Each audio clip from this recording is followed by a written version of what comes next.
Vamos continuar aqui de onde paramos na última aula. Cadê? Pronto. Nós estávamos falando de memória cache, né? A gente viu um pouco, na verdade, a gente na aula passada viu um pouco sobre as tecnologias de memória de semicondutores, e falamos um pouco sobre memória cache, mas mais relacionada à parte física, né? Hoje a gente vai falar de memória cache mais na parte de organização, certo? Como é que essas... e arquitetura também. Como é que essa gente pode organizar a arquitetura dessas memórias cache para a gente obter o melhor desempenho possível e também começar a discutir sobre isso, né? O impacto do software na memória cache e a relação, né, entre a memória cache e o nosso software. Então, primeira coisa que todo mundo tem que entender, né? O que é a ideia, o conceito por trás de memória cache, certo? Então, nessa figura aí, dá uma primeira ideia, que é o seguinte: nós temos 3 elementos aí, certo? Temos a CPU, temos a memória cache e temos a memória principal.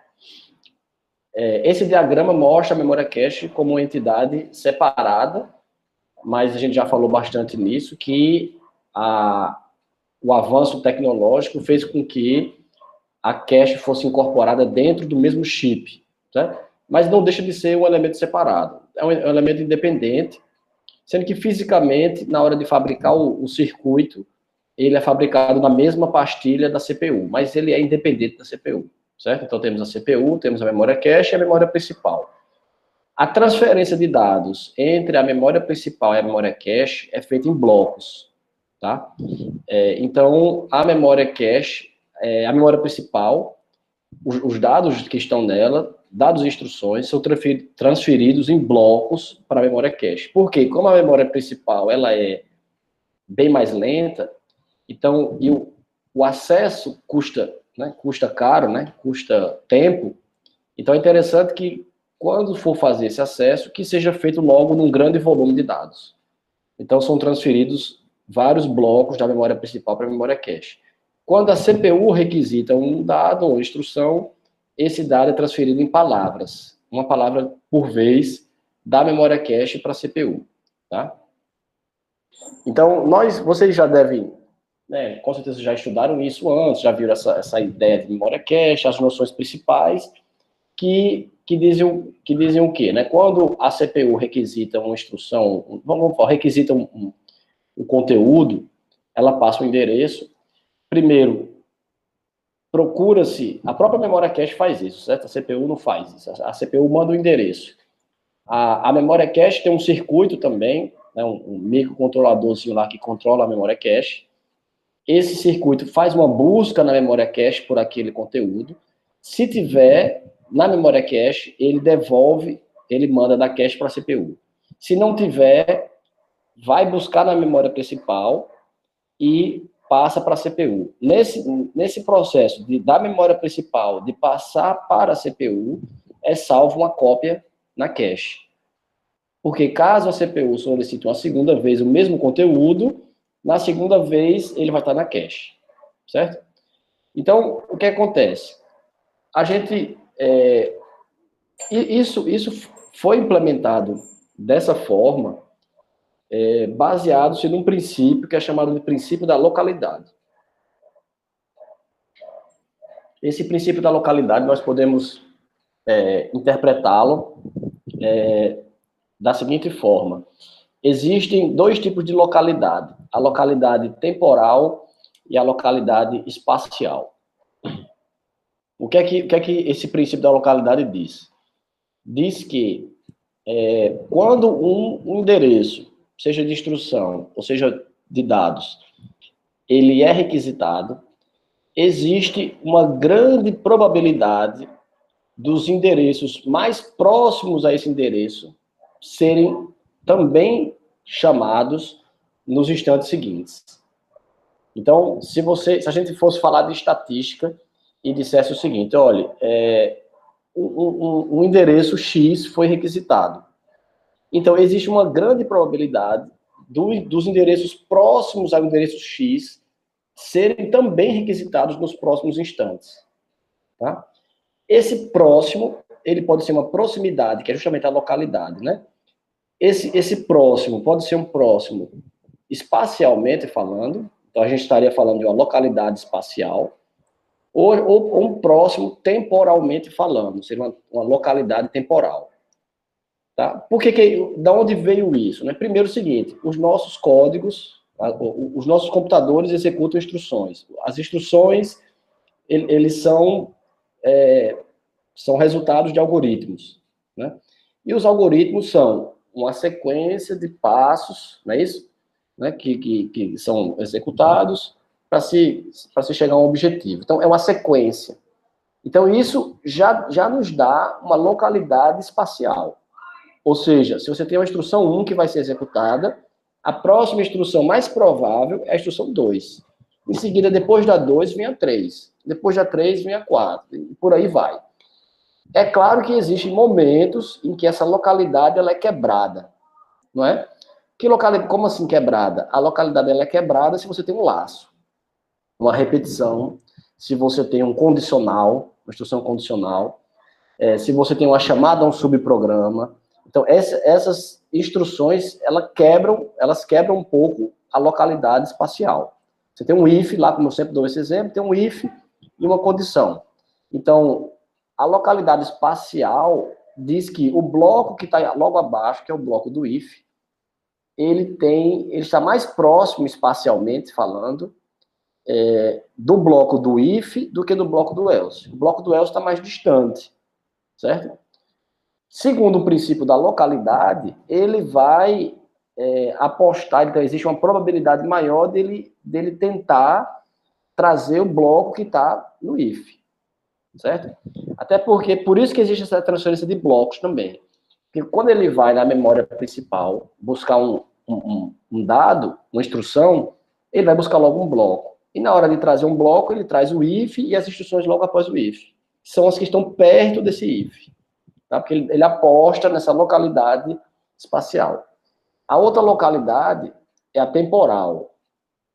A temporal diz o seguinte: se tem um bloco de instruções que foi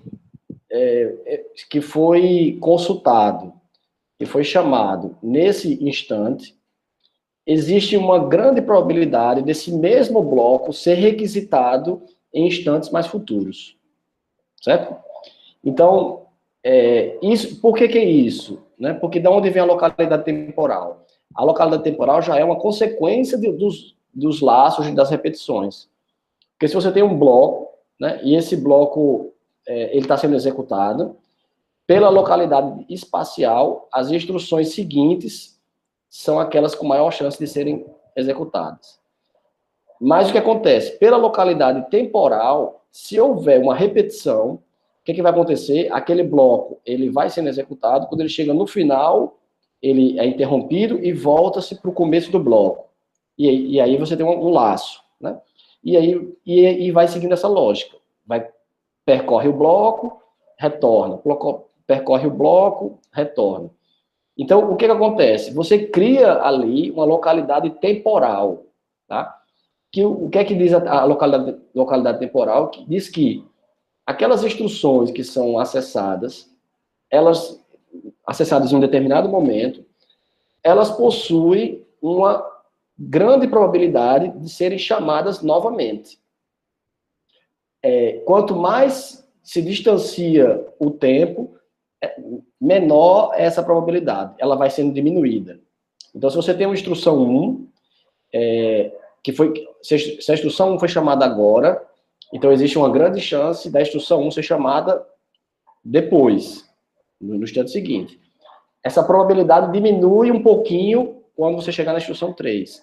Ela diminui mais um pouco quando você chega na instrução 4. Ou seja, à medida que você vai se distanciando dessa instrução, a probabilidade dela ser repetida vai se diminuindo. Percebe? Então, quando você tem um laço, o que vai acontecer? Você tem uma instrução no começo do laço, e aí ela ela é executada.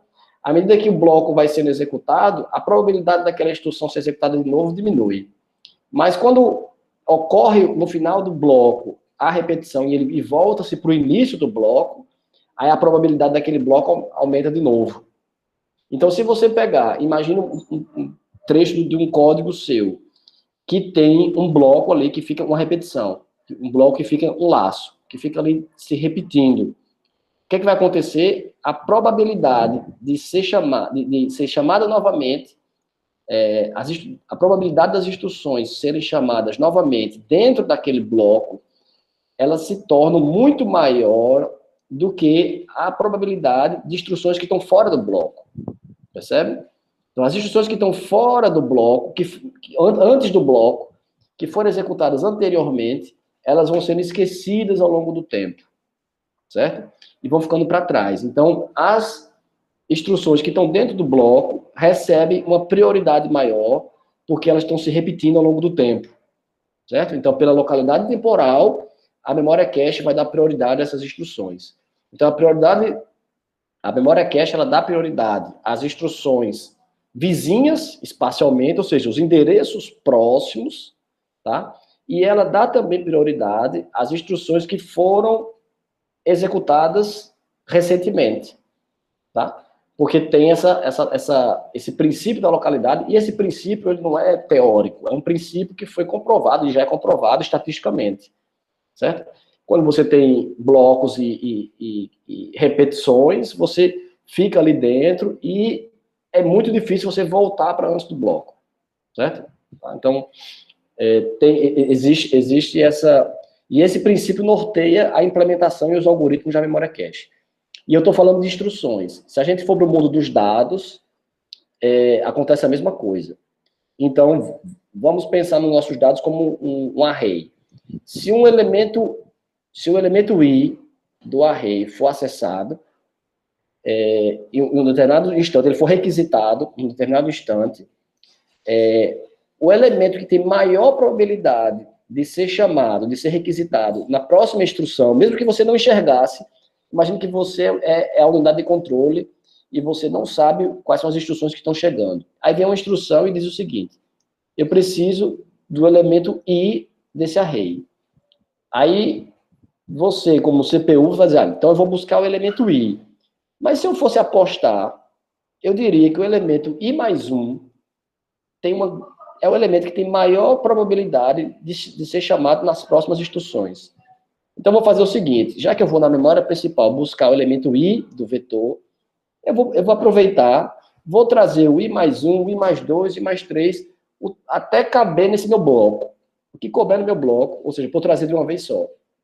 Então, a CPU requisita logo o elemento e os vizinhos. Quando você declara uma variável, declara uma sequência de variáveis, certo? E essas variáveis, se elas forem armazenadas em endereços vizinhos, geralmente elas são armazenadas em endereços vizinhos na memória, quando uma instrução acessa uma variável, ele já traz as vizinhas, porque a probabilidade de você usar essas variáveis é muito grande. Mentalize um código seu. Aí você fala, vou declarar uma variável X. Aí antes de entrar no laço, que você vai fazer uma operação. Você diz, então, peraí, o que é que eu vou precisar dentro desse meu laço? Aí vou precisar da variável X, Y e Z. O que é que você faz? Antes de entrar no laço, você declara, inicializa, né? X eu vou começar com 0, Y é 2 e Z é 100. Certo? Aí você entra no laço. Quando você faz o primeiro acesso e usa para ler ou para modificar a variável X, provavelmente, em seguida, você vai mexer com Y, e logo em seguida você vai mexer com Z. Pode não ser imediatamente, tá? Colado imediatamente. Mas a probabilidade de você chamar variáveis que foram declaradas juntas é muito maior do que a probabilidade de você chamar variáveis que foram declaradas lá em cima, bem antes e tal. E estão em áreas diferentes da memória. Certo? E aí existe uma outra...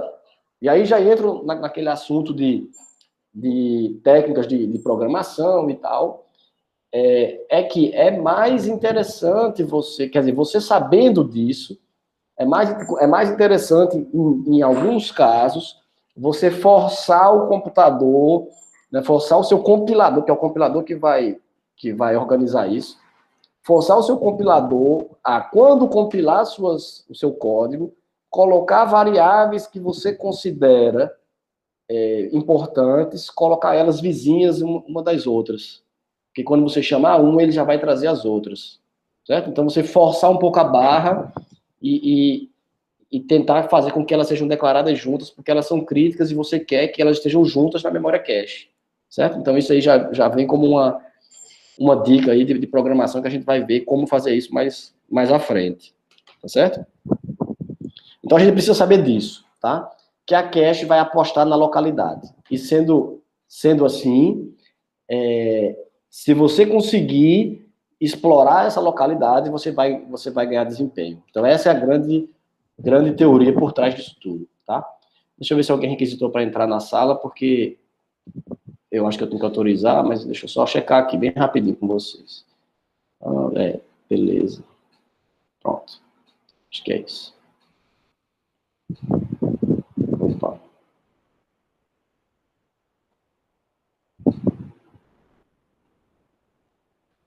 Pronto, voltando aqui, certo? Bem, então qual é a ideia? Então a gente tem aqui uma figura e a gente tem do lado direito a memória principal, do lado esquerdo a memória cache. A memória principal não tem muito o que a gente falar, né?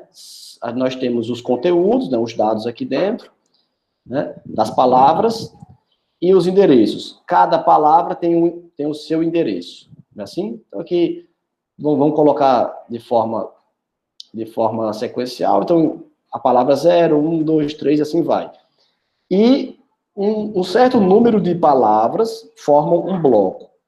Então, aqui eu coloquei bloco com K palavras. Então, significa que, se houver uma requisição a qualquer endereço que esteja dentro desse bloco aqui, vamos supor que a sua variável, a variável que você, né, requisitou, esteja no endereço 3. Quando esse endereço 3 for requisitado e ele não estiver na memória cache, ele vai buscar vai encontrar aqui, e o bloco inteiro, esse bloco inteiro, ele será copiado da memória principal para a memória cache. Tá certo? E assim vai, para todos os blocos. O que é que acontece? Esse bloco aqui, ele vai ter um identificador, né? Que geralmente esse identificador é sequencial. Então, se ele é o primeiro bloco, ele é o bloco 0. O próximo bloco é o bloco 1, o próximo é o bloco 2 e por aí vai, tá? Então, quando esse bloco ele é trazido da memória principal para a memória cache, qual é o problema? A memória cache é muito menor do que a memória principal, certo? Não cabe em todos os blocos. Então, o que é que ele tem que fazer? Ele vai ter que pegar aqui e adotar adotar critérios. O primeiro critério é onde eu coloco esse bloco que foi solicitado na memória cache. Vamos supor que você diga assim, coloque no primeiro bloco que você encontrar que esteja livre. Né? Pode ser um critério na memória cache. Beleza, então vamos supor que esse bloco 0 aqui, essa primeira linha da cache está vazia. Então, o bloco que foi requisitado, ele armazena o conteúdo aqui, nessa parte de cinza claro, e a tag aqui, que tag é uma etiqueta, né? É um marcador. Esse marcador aqui, eu coloco o número do bloco que eu coloquei aqui. Então, se é o bloco 0, eu boto 0 aqui. Se é o bloco 3, eu boto o 3 aqui, indicando que, se aqui tiver um 3 na tag, na linha 0, significa que na linha 0 da cache está o bloco 3. Ou seja, está uma cópia do quarto bloco. Quarto porque começa com 0, né? Então, bloco 0, 1, 2, 3. Então, o quarto bloco, aqui da memória principal, está aqui na memória cache, nessa linha, porque aqui tem um 3. Certo? E aí você pode adotar esse algoritmo. Eu vou adotar aqui, eu vou colocar o bloco da memória cache, o bloco da memória principal, eu vou colocar na primeira linha de cache que estiver vaga. Beleza. E quando a cache encher? Aí, quando ela encher, você vai ter que adotar um outro critério. Tá, e quando a cache estiver cheia, onde eu vou colocar o próximo bloco que for requisitado na memória principal? E aí você vai ter que adotar seguindo os princípios da localidade. É interessante que você adote os princípios de localidade temporal, espacial, como critério, para você escolher qual bloco da memória cache vai ser substituído. Então, você vai ter que escolher um, certo? E escrever por cima. Por que você escolhe um bloco e escreve por cima? Né? E por que você não diz assim, não, ele requisitou um bloco, esse bloco tem pouca prioridade, então eu não vou escrever ele por cima dos blocos que já estão na cache. Já de cara, pelo princípio da localidade, né, e a localidade temporal e espacial, o bloco que foi requisitado agora é o mais prioritário de todos, né? Porque a CPU diz, eu quero esse bloco agora, eu preciso dele agora. Então ele é o de maior prioridade. Os outros blocos que estão na cache são todos tentativas do sistema de memória de acelerar o processo. Todos. Né? Nenhum deles é certeza. Então, o bloco que foi requisitado agora, vamos supor, foi solicitado o bloco 3. A única certeza que a gente tem é que agora eu preciso do bloco 3. Mas qual bloco eu vou precisar nas próximas instruções, eu não sei. Tá certo? Mas o que é que o sistema de memória faz? Já que você solicitou o bloco 3, eu vou apostar que talvez você precise do 4, do 5 e do 6. Então, eu vou deixar isso na memória cache também. Certo? E vai colocando lá. Então, são apostas do sistema de memória de manter na cache aqueles blocos mais úteis. Então, esse é o problema. A memória cache ela é feita para guardar os blocos que serão mais úteis no tempo futuro, certo? E prever esse futuro é muito complexo. Aí você pode até pensar, não, professor, não é tão complexo, porque você tem um código, não é? Então, me ajude a raciocinar. Você tem um código e você pode colocar a unidade de controle para ficar analisando esse código, analisando as instruções à frente, e aí, de certa forma, você consegue, entre aspas, prever o futuro, né? Prever quais blocos serão acessados nas próximas instruções. Que variáveis serão usadas nas próximas instruções, né? Que saltos serão dados? Que subprogramas serão chamados? Isso, beleza, você consegue, e o processador já faz isso, um mínimo de análise e predição, certo? Isso os nossos processadores mais, esses que nós utilizamos nos nossos computadores, eles fazem isso, certo? Isso aí já tem um bom avanço com relação a isso. Entretanto, vamos considerar outras coisas. Quais são? Primeiro, interrupções. Então, interrupções podem acontecer a qualquer momento e jogar outra área, né? Jogar o fluxo de execução para uma outra área da memória e começar a executar um outro processo. E dentro das interrupções, eu falei processos, uma delas é o sistema operacional fica o tempo todo trocando processos, né? Então tá lá imagine lá, a CPU tá analisando o seu algoritmo, o seu código, e está fazendo toda uma análise de predição e análise de dependência, que é bem interessante também, certo? Então, ele está prevendo quais são as instruções que estão lá na frente, que vão ser executadas lá na frente, e ele pode pensar não, então ele é programado, porque ele não pensa, né? Quem pensa é o projetista. Então, ele é programado, a unidade de controle é programada para analisar as instruções que estão à frente e tentar também mudar a ordem da execução dessas instruções para minimizar esses impactos de não encontrar o dado na cache. Então, ele fica tentando mudar a ordem das instruções. Então, ele analisa quais instruções são dependentes uma das outras, e aí ele vê as instruções que são independentes uma das outras, ele consegue mexer melhor, certo? E aí ele manipula a ordem das instruções, tudo para conseguir garantir aquele princípio da localidade, certo? Então, ele faz toda uma análise em cima do seu processo.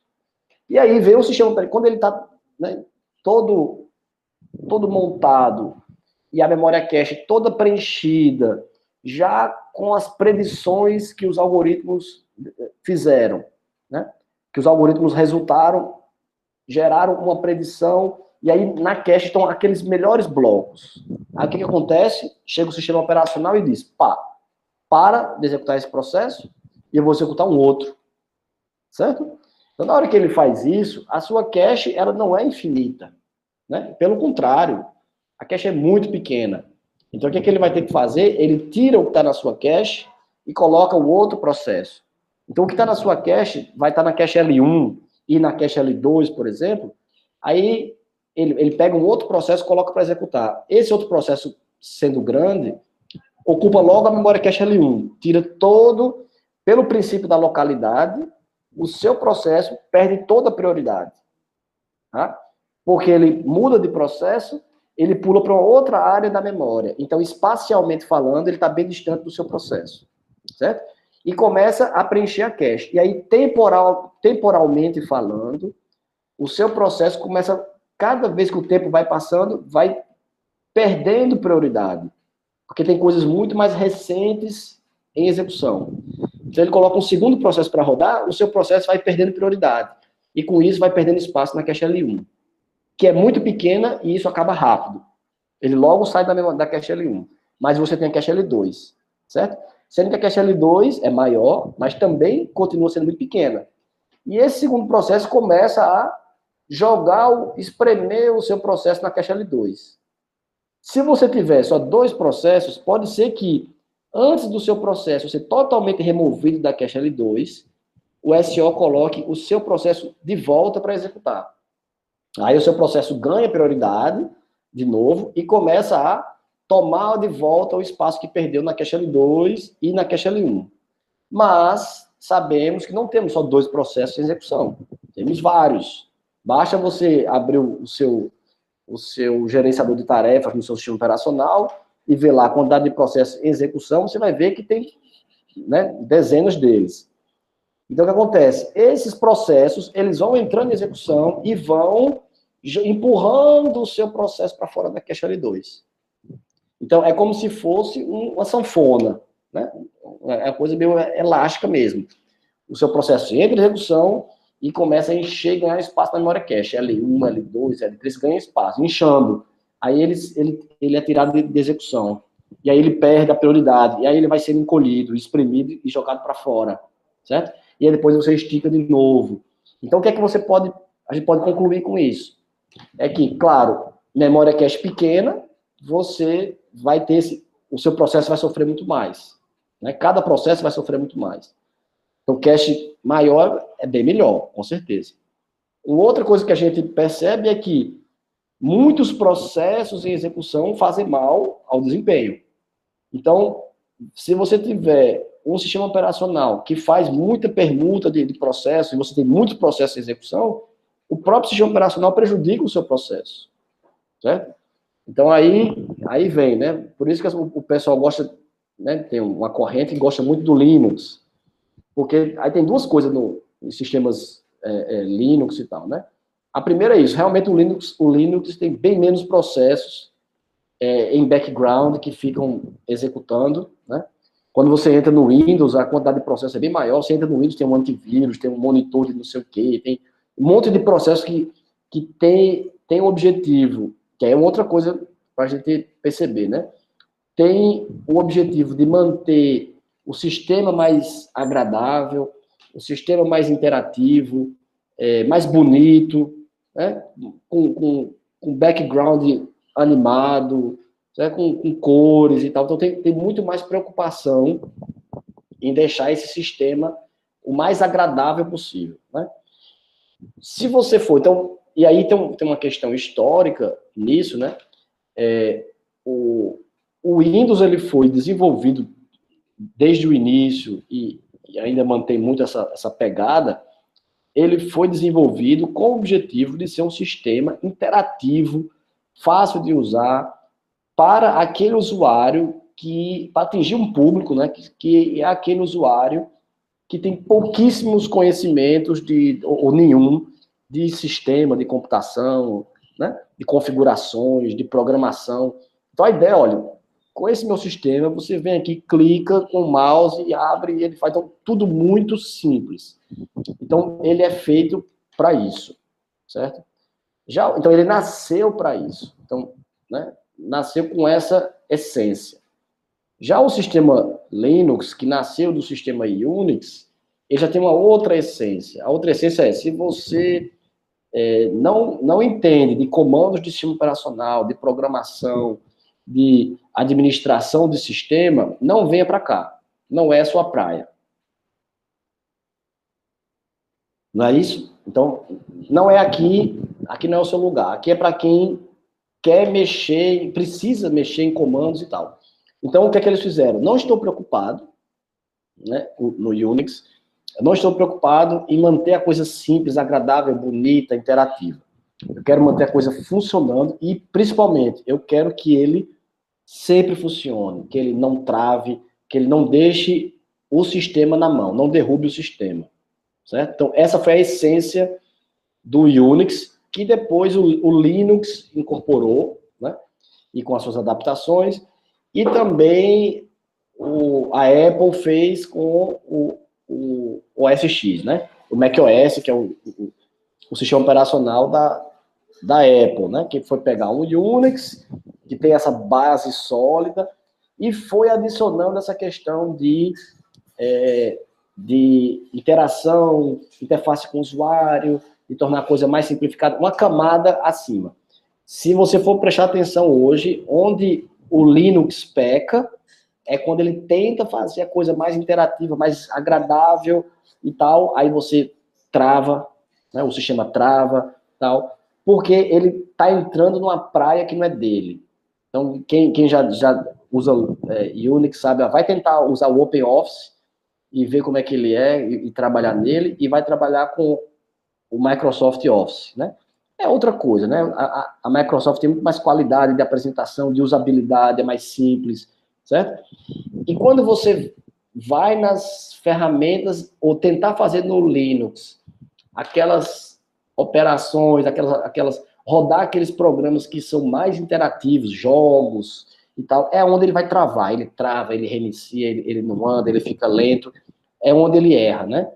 E no Windows é a mesma coisa. Quando eles tentam avançar em melhorias em sistemas que visam buscar dados no disco mais rápido, aí querem indexar o HD, aí o negócio desanda, o desmantelo, e não funciona bem. Então, é como se você tivesse, então, dois objetivos iniciais, e quando um tenta avançar no território do outro, é onde eles pecam, né? É onde os problemas acontecem com maior frequência, certo?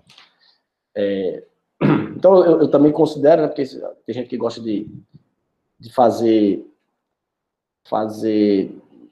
criar dilema, né, com relação a isso, mas eu costumo dizer que cada sistema tem a sua aplicação e e para cada problema existe o sistema mais adequado para aquele problema, né? Para resolver aquela situação. Então, esse negócio de quem é o melhor, quem é o pior, isso é muito relativo, certo? Mas o que eu quero dizer com isso, o que é que nos interessa é que o sistema operacional exerce um impacto, uma influência muito grande na questão de memória cache, porque ele fica fazendo essa permuta de processos e fica jogando, né, mudando o contexto e mexendo no conteúdo da memória cache. Tá? Então, isso também traz impactos grandes para o desempenho.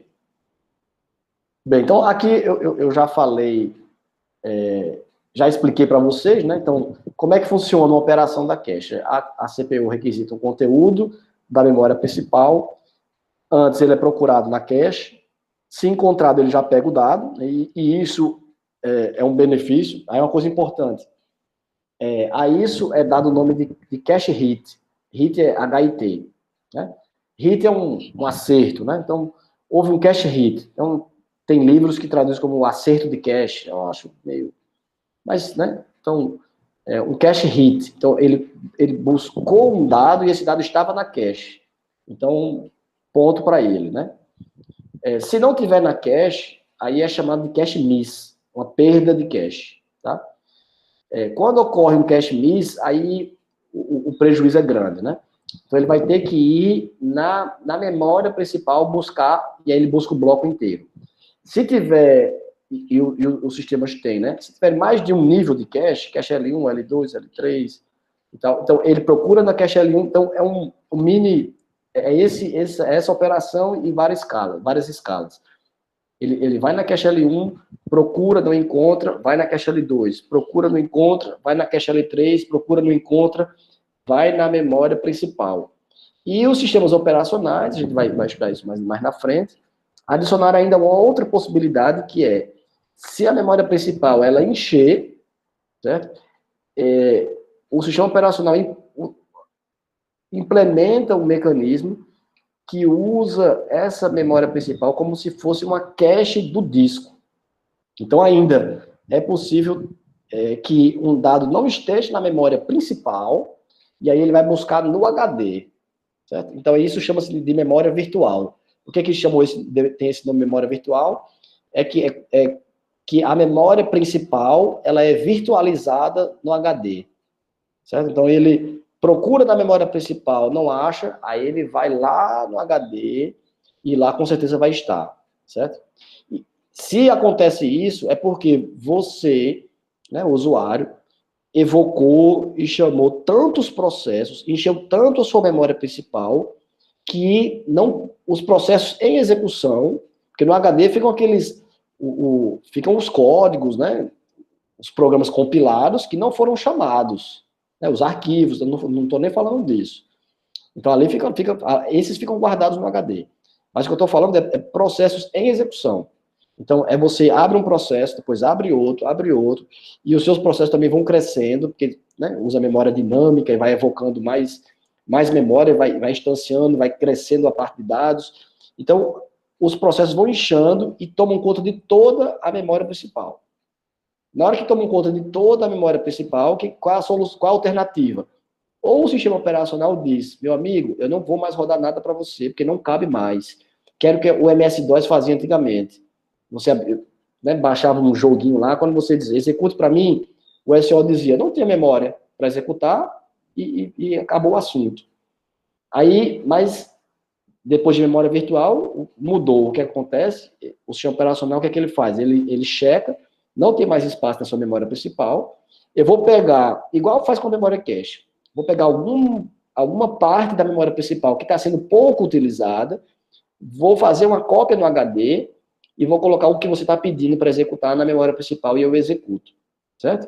Então, no final, faz da memória principal uma cache dessa memória virtual que está no disco, certo? E aí o desempenho é horrível, né? Então é triste, quando começa a fazer virtualização e usar memória virtual, aí essa área do disco, né, que é utilizada para guardar esses dados, é chamada de swap, né, área de swap. Eu começo a usar o swap é essa permuta de o que está no HD vai para a memória principal, e da memória principal vai para o HD, então essa operação de swap, quando ela começa a ocorrer demais, o desempenho vai lá para o chão, certo? É muito ruim. Acessar dados da memória principal já é ruim, tá? E acessar no HD é triste, tá? Então, mesmo com estado sólido, você minimiza, mas é muito ruim, tá? Continua sendo muito ruim. Bem, então, aqui está um fluxograma de como é que seria uma leitura na memória cache, né? É um fluxograma daquilo que a gente já vinha mostrado, né? Não precisa nem a gente falar muito.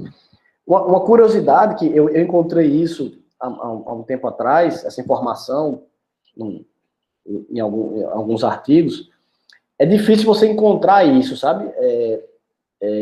Tempo, desempenho de um processador ao acessar a memória cache. Aí eu encontrei desse Pentium M. Pentium M é uma tentativa da Intel de criar uma versão mobile dos seus processadores, né? E aí tem uma discussão bem interessante sobre isso também, que eu gosto de trazer, mas vamos primeiro ver os números. Então, esse Pentium M é um exemplo, tá? Mas a proporção, se você mudar isso de processador, a proporção não é tão diferente, certo? Então, vejam só, se o acesso é a um registrador, o processador consegue fazer esse acesso só com um ciclo de clock, certo? Então, isso é instantâneo. Então, o atraso aqui é mínimo, né? Se o dado estiver na cache L1, ele vai precisar de uns 3 ciclos, tá? Se tiver na cache L2, ele pula para 12 ciclos, né? E se não tiver na cache L2, aí ele vai ter que ir para a memória principal. E aí, ele já joga para 240 ciclos. É óbvio aqui, né, que você faz, poxa, a diferença é gritante. Se eu tivesse uma cache L3, não seria interessante eu ter uma cache L3, onde vamos supor que o tempo aqui fosse 50 ciclos, né? Muito pior que cache L2, mas me daria uma folga para eu não gastar os 240 ciclos de acesso à memória principal, na verdade? E é isso que os processadores, a maioria desses processadores que nós estamos falando, é isso que a maioria deles fazem.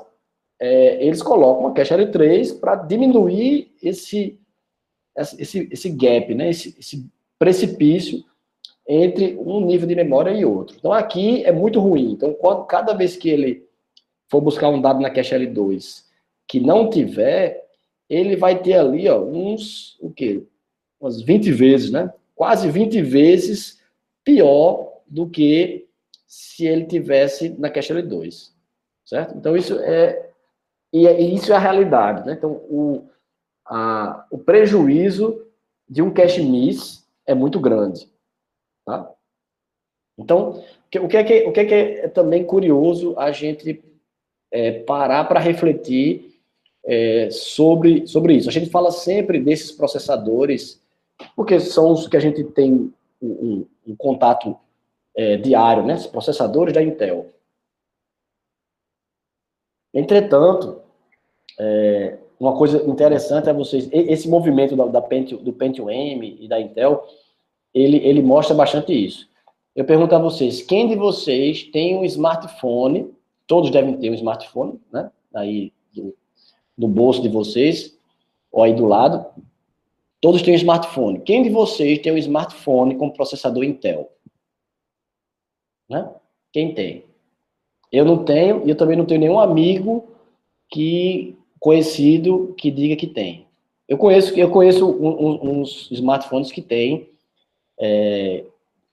versões desse Pentium M e tal, mas eles são desastres, certo? Desastres de tecnológico, desastre de mercado, porque o que acontece?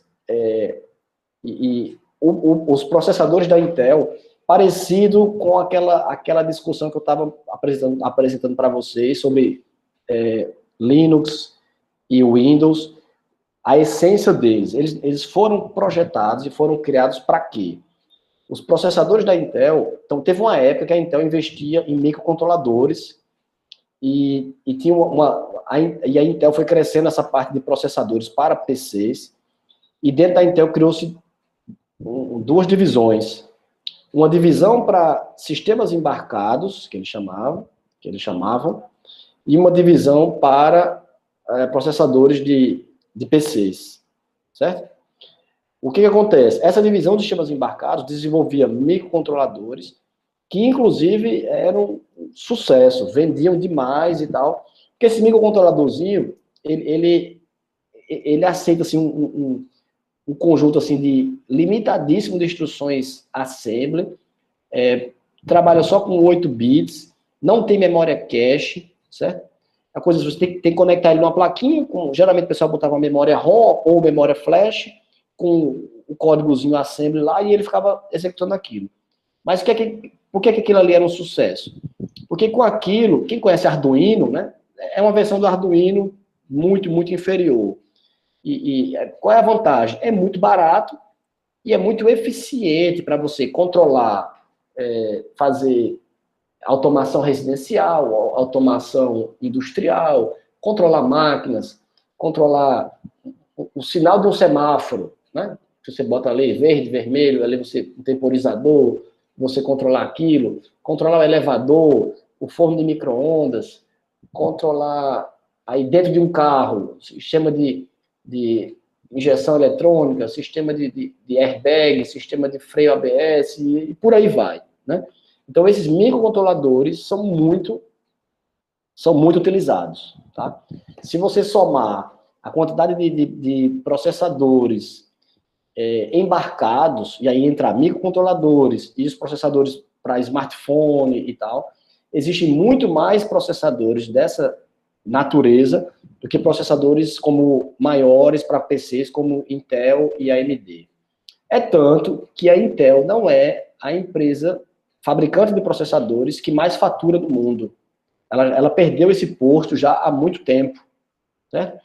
Por que ela perdeu esse posto? Porque a Intel resolveu fechar essa divisão de sistemas embarcados e tal. A Intel, em um determinado momento, decisão da equipe de negócios, achou que era sem futuro investir nisso, que era melhor focar todas as energias nos processadores para PCs.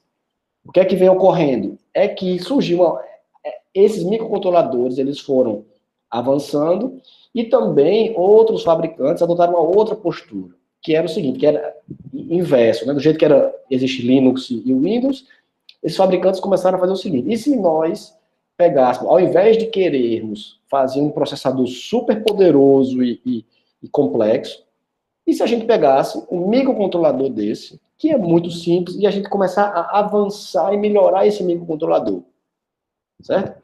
E aí criar processadores que não sejam, não batam recorde de desempenho, que não sejam os mais rápidos, certo? Mas que sejam o quê? Que resolvam a tarefa que tem que resolver, que sejam simples, por ser simples, que sejam baratos, por ser simples, que consumam pouca energia, certo? E por consumir pouca energia, que você consiga botar num dispositivo e colocar no bolso e transportar.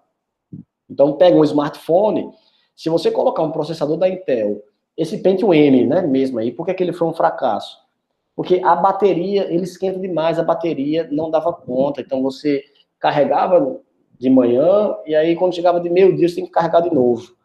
E aí começou também a dar problema de aquecimento e danificação. Esquenta demais e acaba que danifica os componentes e você tem perda total no seu dispositivo, certo? Então, isso é comum acontecer, tá? E aí a Intel foi perdendo terreno.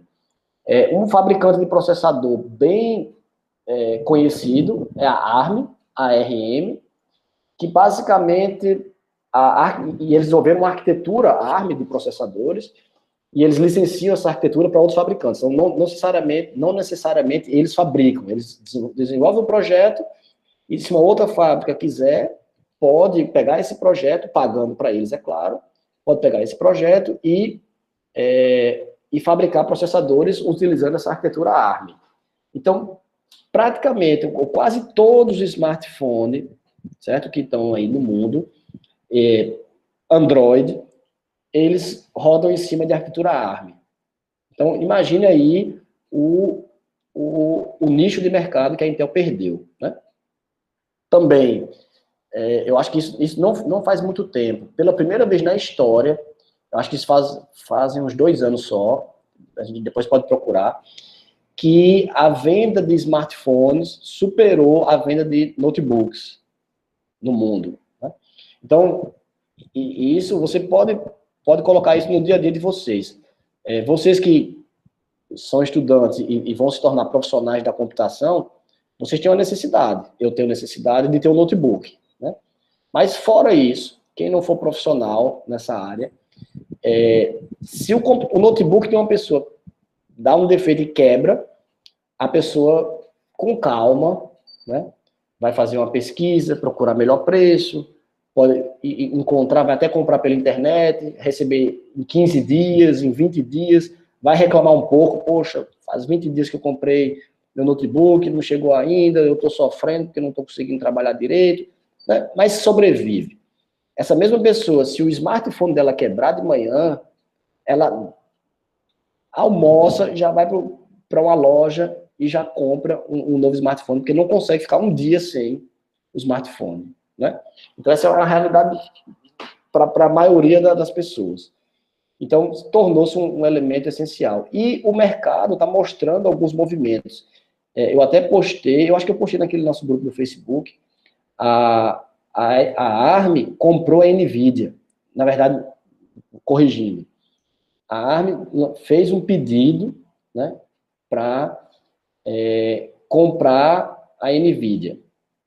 Ou foi a NVIDIA que comprou a ARM? Agora eu me esqueci. Mas bem, uma fusão, né, dessas duas empresas. Por que é um pedido? Porque existem leis, né, de comércio internacional tal, dos países, que proíbem monopólios, formação de monopólios. Então não são todos os pedidos de fusão de empresas que são aceitos, né, tal.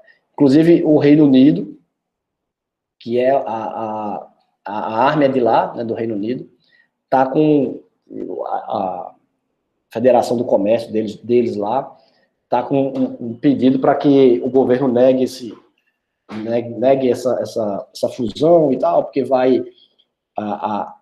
o Reino Unido vai perder muita competitividade e tal, então existe uma discussão sobre isso. Então a NVIDIA, como vocês todos sabem, né, fabrica placas de vídeo, a ARM fabrica processadores para smartphones e tal, então elas fundindo, né, você ganha uma força muito grande nesse segmento. A Intel, por outro lado, o que ela fez? Ela comprou o Arduino, né, todo mundo conhece Arduino e tal. Hoje Arduino, mas aí teve uma briga na justiça, Arduino é uma tecnologia da Itália, houve uma briga na justiça e os sócios da Arduino, então existe um grupo que é um grupo de sócios, uma parte do grupo não aceitou essa venda e outra parte aceitou, não sei como é que isso foi possível e tal, mas eles entraram num acordo que fizeram o seguinte, a Intel comprou o Arduino, mas só a divisão do Arduino que vende nos Estados Unidos, certo? Então, se você for nos Estados Unidos e for comprar Arduino, você não vai encontrar, você vai encontrar genuíno. A mesma coisa, a mesma caixinha, tudo igual, e tem o símbolozinho da Intel, e é genuíno. Se você for para a Europa, e aí os outros sócios ficaram com o direito de comercializar e fabricar na Europa, e aí na Europa você compra Arduino, certo? Mas o que é que isso mostra? Mostra que a Intel percebeu isso, né, que perdeu mercado, e está comprando empresas que atuam nesse outro segmento, que é um segmento que desenvolve processadores mais simples e tal, certo? Que conseguem atingir esse patamar. Então, como é que você consegue esse patamar, né? Como é que você consegue isso? Você abre mão de muita coisa para que o seu processador fique mais simples. Então, você não consegue, no smartphone, por exemplo, colocar um sistema operacional que executa 5 processos simultaneamente, né? Como você consegue fazer no processador da Intel. 5, você pode até conseguir, mas vamos aumentar, 8, 16, né, 20 processos. No seu PC, você pode empurrar, né? Um monte de processos você executa e beleza. No seu smartphone, o processador ele não foi feito para isso, certo? Então, a ideia do smartphone é que você, prioritariamente, ou na maioria do tempo, você execute um processo de cada vez, né? Uma coisa. Quando você faz aquela troca de processos no smartphone, vocês percebem isso, né? Ele interrompe aquela execução, certo? E executa um novo processo. Você está no YouTube, está vendo um vídeo lá, tá? Ou escutando uma música lá no YouTube. Quando agora eu vou ver meu e-mail no smartphone, aí o que é que ele faz? Ele interrompe, né, o vídeo no YouTube, que é um navegador, e aí ele abre o seu programa de e-mail. Aí alguns smartphones já estão vindo com a possibilidade de você colocar um aplicativo em background, né, tocando música, enquanto você navega. Mas perceba que você tem 2 processos lá, não é? Você não tem uma dezena, tá certo? E aí, porque aí coloca-se mais de um núcleo nesses processadores de smartphone, e você vai, e aos poucos, a tecnologia vai melhorando e eles vão aumentando um pouquinho o desempenho nesses smartphones, certo? Mas tem se mostrado muito mais eficiente você pegar um projeto que começa simples e você vai dando, acrescentando funcionalidades nele, isso tem dado tem tido mais sucesso do que as tentativas da Intel de pegar os seus processadores, que são muito grandes e muito complexos, e tentar depenar eles para adequar eles ao mundo da computação mobile, né? A ideia do Celeron, né? Que, vamos colocar um processador mais simples para rodar em tablet, né? Ali, então, é bem menos eficiente do que você, por exemplo, que a ARM tem conseguido nos seus processadores, certo? Então, é uma outra ideia bem interessante. E o pessoal agora também está fazendo o contrário. Estão criando processadores ARM, do tipo, né, que são feitos para sistemas embarcados, e estão criando versões poderosas desse processador para atingir esse outro mercado, né? Então, de novo, o comparativo entre mundo Linux e mundo Windows, do mesmo jeito que lá nos sistemas operacionais um nicho tenta atingir o mercado do outro nicho, acontece nos processadores. Então, a ARM tem um movimento de desenvolver processadores que são versões mais sofisticadas daqueles mobiles, né, daqueles embarcados para smartphone, para atingir o público de computadores. A Apple até anunciou que vai mudar a arquitetura dos seus computadores, vai abandonar a Intel e vai colocar processadores ARM. Eles anunciaram isso aí recentemente, para vocês também terem ideia de como é que o mercado está se mexendo. Bem, quando a gente fala de memória cache, tudo isso aí vai influenciar. Então, vai influenciar no final, no resultado final, no desempenho. O tamanho da memória cache, a função de mapeamento, né, o algoritmo de troca ou de substituição, a política de escrita, o tamanho de bloco e o número de memória cache, né, o número de níveis, L1, L2, L3 e tal. O tamanho da memória cache é óbvio, né, já está óbvio para todo mundo que isso influencia.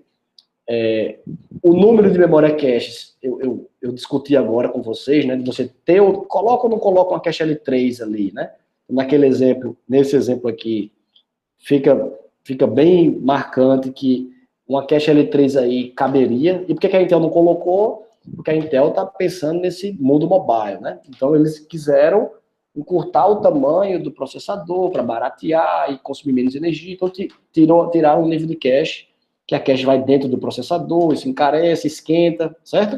Então eles deram uma encolhida, sabendo que o desempenho é prejudicado, mas apostando que esse Pentium vai ser aplicado em sistemas que demandam menos desempenho, certo? Então, a quantidade de cache também está claro para todo mundo, né? A função do mapeamento, o que é isso? Seria aquela decisão que eu comentei com vocês no início, que é quando um bloco é acessado na memória principal, tem que se tomar uma decisão de onde eu coloco na memória cache. Coloco na primeira que está vazia. Isso é uma função de mapeamento, é um algoritmo de mapeamento. Onde eu vou mapear cada bloco da memória principal na memória cache. Então, existem algumas formas de fazer isso, e essas formas, elas afetam o desempenho, certo? Influenciam. O outro é o algoritmo de troca ou de substituição, que é o seguinte, beleza, você define qual é a função de mapeamento da memória cache. Ou seja, que heurística eu vou utilizar para decidir, dado um bloco da memória principal, onde eu coloco ele na cache. Beleza. Mas se a cache estiver cheia, foi o exemplo que eu dei também para vocês. Tá, o algoritmo está decidido. Eu vou decidir que eu vou colocar no primeiro local que estiver livre. Ótimo. Mas e se ele estiver cheio? Se a memória estiver cheia, você tem que rodar um algoritmo de substituição, que é o quê? Você vai ter que escolher algum bloco da memória cache que deva ser retirado, né? Não é nem retirado. Você vai escolher um bloco da memória cache que vai ser sobrescrito. Ele não retira. Ele pega um novo bloco e escreve por cima. Né? Então você tem que escolher qual bloco vai ser sobrescrito aqui. Então escolhe um e aí ele vai... Então a escolha é muito importante, porque se você tem um algoritmo que escolhe mal, você vai escolher um bloco que vai ser substituído E aí, logo em seguida, esse bloco que foi substituído, ele é requisitado. Aí você, prejuízo, né, no seu desempenho, você vai ter que trazer o bloco de volta. Né? Então, isso consome tempo. Um outro ponto importante é a política de escrita. A política de escrita a gente está falando de acesso a cache, mas a gente sempre está falando de leitura, percebe? Então, a memória principal solicita um dado. Né? Então, aí vamos jogar isso dentro do contexto de execução de instruções. Você tem uma instrução que é A igual a B mais C. Né? Você vai A igual a B mais C. Então, você precisa que B e C sejam trazidos para a unidade de controle ler os valores, jogar na ULA e fazer a soma. Então, B e C são requisitados. E aí ele vai, todo aquele processo. Está na cache L1? Não está. Está na cache L2? Está, vamos supor. Aí traz a variável B, a variável C, né? E coloca-se na memória cache L1 e transporta para registradores para que esses dados cheguem na ULA. Beleza. Mas e a variável A? Porque a instrução é A recebe B mais C, né? E a variável A? Então, a variável A tem que ser escrita. Então, qual a ideia? Eu escrevo na variável A, eu escrevo na cache L1, né? Ou eu escrevo na cache L2, na L3, ou lá na memória principal. Então, se você tem uma instrução como essa, A igual a B mais C, ele, o que é que o processador adota? Sendo A parte da instrução, ela também é trazida da cache. Mesmo que vocês, eu não quero saber o valor dela, eu quero só escrever por cima. Não importa, ela está na instrução e ela vai ser trazida. Então, a variável A também vai estar na cache. Tá? Isso não é problema. Agora, qual é o problema? Na política de escrita, a gente tem que tomar uma decisão. Ou o sistema escreve na própria cache L1 e muda o valor de A na cache L1. Qual é a vantagem disso? É muito rápido, né? Vocês viram ali naquela figura, naquela relação, aqui, ó. 3 ciclos de clock, você escreve na cache L1. E aí você encerrou a instrução, né? O A igual a B mais C, B e C estão na cache L1, aí você, 3 ciclos para trazer cada um. E o resultado é salvo em A, 3 ciclos para salvar o resultado na variável A. Acabou-se, né? Fácil. Entretanto, se a sua variável A, que você acabou de mexer, acabou de modificar, ela só está na cache L1, o que é que pode acontecer? O seu programa continua rodando, você tem uma cache L1 muito pequena, e você tem o quê? Algoritmos de troca.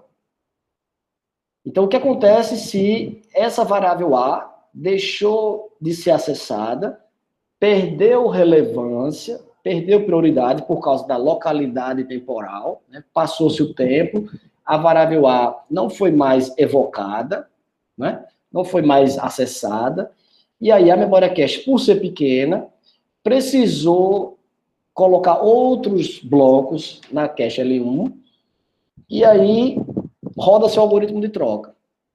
Que bloco eu vou remover? E aí decide-se que tem um bloco ali que não está sendo acessado faz muito tempo. A sua variável A faz parte desse bloco, certo? Na hora que o novo bloco escreve por cima do seu, você perdeu o valor da variável A, né? E onde é que está a variável A? Com certeza ela está na memória principal, porque a memória cache só mantém cópias, né? A versão original está na memória principal. Entretanto, como você modificou a variável A, e essa modificação só ficou na cache L1, o valor perdeu. Foi perdido. Certo? Então, isso não pode ser feito dessa forma. E aí vem uma outra, e aí cria-se estratégias para evitar isso. Certo? Cria um marcador lá na cache, e aí não deixa aquele bloco ser sobrescrito. Antes de ser sobrescrito, salva a cópia na versão original. Certo? Então, tem todo um processo. Uma outra opção na hora que for escrever, né, que for mudar um valor de uma variável, eu, ao invés de salvar na cache L1, eu gasto meus 240 ciclos e vou lá na memória principal e salvo lá. Aí eu me protejo, garanto que ninguém vai sobrescrever a minha variável, o meu valor. Então, essa segunda opção é a mais fácil, né, de se fazer. É só escrever lá em cima na memória principal. Mas é a que tem o pior desempenho. Toda escrita resultaria em 240 ciclos nesse processador M aqui. Tá? Então, isso seria terrível. Né? Toda atribuição, você gerar um acesso à memória principal. Uma coisa importante, vou ressaltar aqui. Toda vez que a gente falar de 2, 3 técnicas diferentes, sempre tem aquela que tem o melhor desempenho.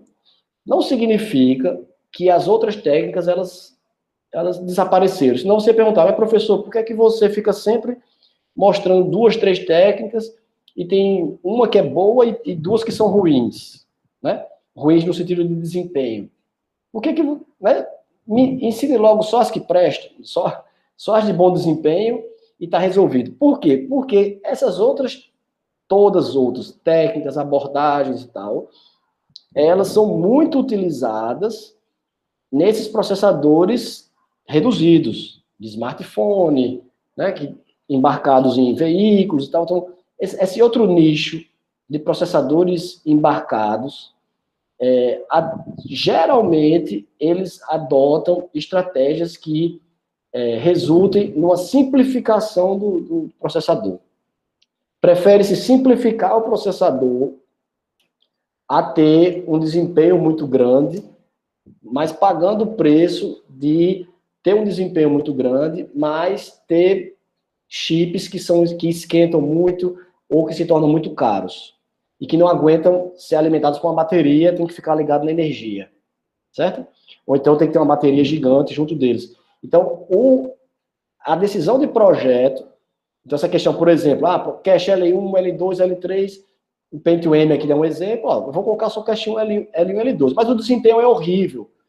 Tá, ok, mas aqui eu preciso encolher o meu chip, certo? O desempenho é horrível para você jogar o seu jogo lá e tal.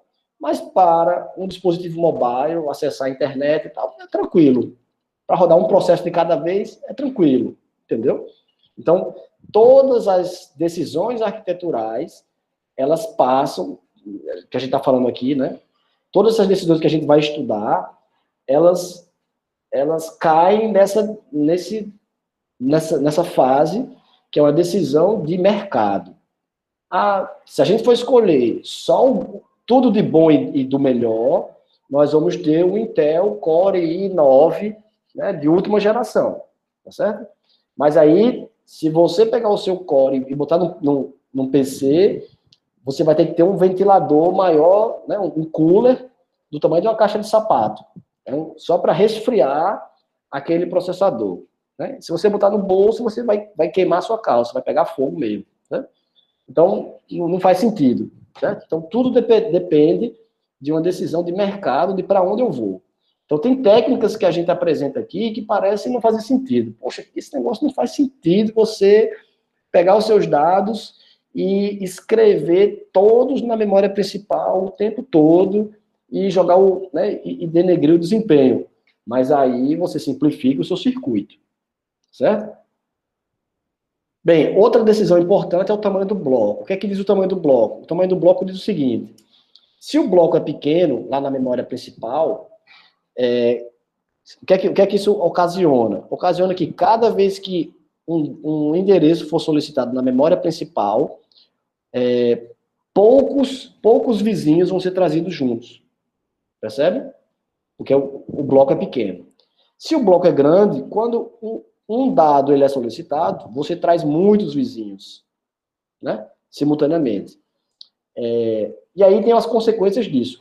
Se você fizer, imagine, um bloco pequeno demais, então você vai ter que fazer muito acesso à memória principal, porque você chama um dado, aí ele traz só poucos vizinhos.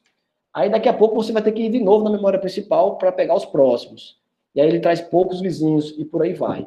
Então pode tornar, se o bloco for muito pequeno, pode aumentar a quantidade de cache miss, né? De você precisar ir de novo na memória principal buscar.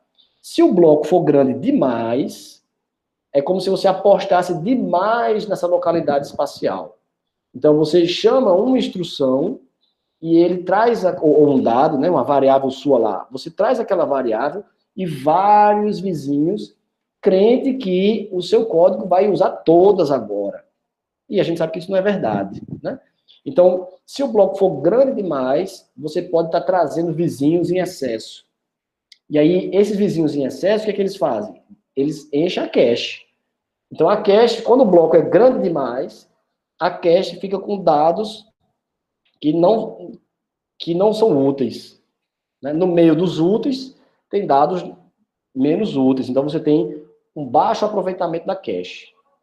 Se o seu bloco é pequeno, você tem um melhor aproveitamento da cache. Poucos dados ali, ou quase nenhum, vão ser inúteis.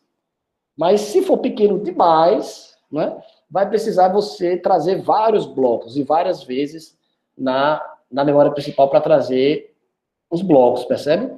Então, isso é um dilema, né? Isso tudo aí, todos esses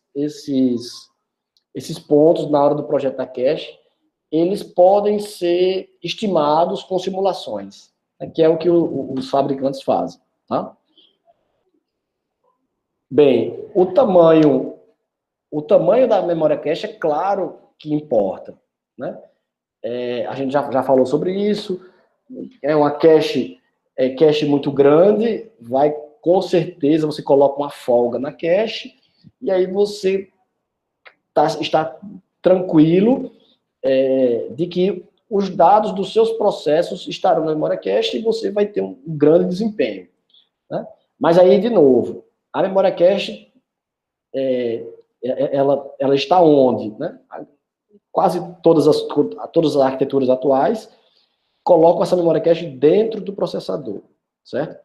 Então, isso encarece demais o custo desse processador. Então, colocar cache demais aumenta o custo. Tem uma outra coisa também. Então, imagine que a cache, vamos resumir dessa forma, a cache é quem vai dar o suporte para você executar vários processos simultaneamente com bom desempenho. Certo? É a linha de frente. A primeira tropa que vai para o combate é a memória cache. Se você tem muita memória cache, você dá suporte a muitos processos de execução. E aí você tem, na hora do projeto, você tem que levar em consideração quem é o público, né? Quem é o usuário que vai rodar esse meu processador. Por isso que a Intel, dentro do mesmo processador, ele tem várias linhas. Então, a Intel tem Core i5, a geração atual, geração 9 do Core i5. Aí ele tem versão 1, 2, 3, 4, a série, né? Vários números de série diferentes. Porque o que acontece? Dentro da mesma arquitetura, eu tenho públicos diferentes. Eu tenho públicos que preferem um sistema que rode várias tarefas em paralelo, e eu tenho um outro público que prefere rodar poucas tarefas, mas que se dedique a essas tarefas. Certo? Então, geralmente quem tem um uso mais profissional acaba que executa menos tarefas, mas carece que essas tarefas tenham um peso maior. Então, compilar programas enormes, renderizar cenas e vídeos, simular cenários distintos e tal, certo? Então, existe um perfil de usuário. Se você põe mais memória cache, você está buscando um outro perfil, certo? De ter mais processos e tal. Então, isso muda no preço do sistema, mas o que eu quero colocar com isso? Que colocar cache em excesso e vender isso para um grupo de usuários que não tem essa demanda, você gera um gasto excessivo. Então, isso cai naquele exemplo que eu falei para vocês lá. Você está trabalhando numa empresa e a empresa chama você para dizer, olha, vamos colocar o software que você fez, vamos colocar em produção, qual é a arquitetura que você recomenda para esse seu software. Para você ficar tranquilo e dizer, eu não quero que ninguém ligue para mim de madrugada dizendo que o sistema está travando porque o processador é lento, né? Ou que o desempenho está muito ruim do meu sistema. Então, dizer assim, olha, compre aí o Core i9, última geração, que eu tenho certeza que vai funcionar. Claro que vai funcionar, né? Sendo que você joga para o cliente um custo, assim, gigantesco. Então, esse sistema vai funcionar até o momento que vai chegar um concorrente que vai dizer, olha, eu fiz um sistema equivalente a esse daí, mas você consegue rodar no ARM. E consegue rodar no ARM, você roda no Android. Pronto. Aí você perdeu seu emprego, né? Entendeu? Então, tem que tomar muito cuidado com isso, certo? Então, a cache, ela a gente vai ver alguns resultados que mostram isso, que quando a cache ela é grande demais, claro, quanto mais cache, mais desempenho você ganha. E chega uma hora que limita. Você não consegue ter mais desempenho do que aquilo, ou seja, não adianta, quando você atingir esse limite, não adianta você aumentar a quantidade de cache. Certo? Tem um outro lance interessante, que é característico das memórias cache. Deixa eu voltar para uma figura aqui para vocês, que vocês vão entender melhor. Né? Que é isso aqui, né? Que é diferente da memória principal. A memória principal, como é que o acesso funciona? Você diz, eu quero a palavra que está no endereço 3. Não existe nenhuma checagem, nenhuma tomada de decisão. A memória vai direto no endereço 3, né? Um acesso aqui, ó, aleatório, né? Então ele vem direto aqui, pega a palavra do endereço 3 e devolve. Não tem muito o que fazer. Já na memória cache, tem uma outra coisa, quer dizer, olha, você chega na memória cache e diz, eu quero o bloco 5, tá? Significa que não é a linha 5, é o bloco cuja tag tem o número 5. Então, a memória tem que procurar. Está aqui? Não. Está aqui? Não. Está aqui? Não. E aí vai procurando. Até encontrar. Encontrei aqui. O seu bloco, né? Está aqui com o seu bloco, que tem a tag 5, está aqui na minha linha 200, sei lá. E aí pega aquilo e retorna. No pior caso, esse bloco não está na cache. Então, eu quero um bloco cuja tag é 5. Então, ele procura, não, vai até o fim e diz, encontrei. Desculpa, vai até o fim e diz, não encontrei. Mas aí ele varreu toda a memória cache para chegar na conclusão de que que o seu bloco não está na cache naquele momento.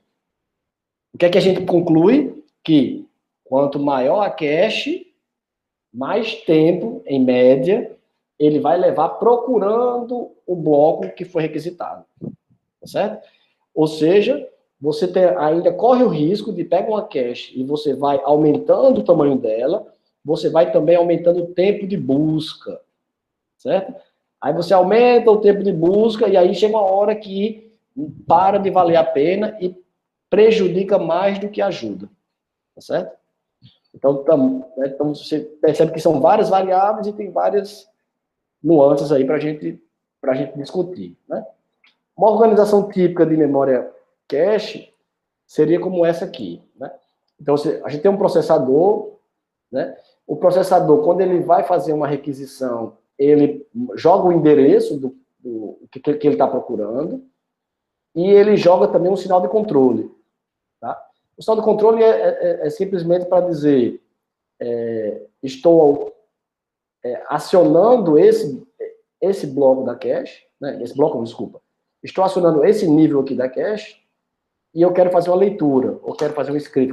Ele ativa e diz qual a operação. Não, eu quero fazer uma leitura, eu quero esse bloco aqui, né? Ele passa a tag, né?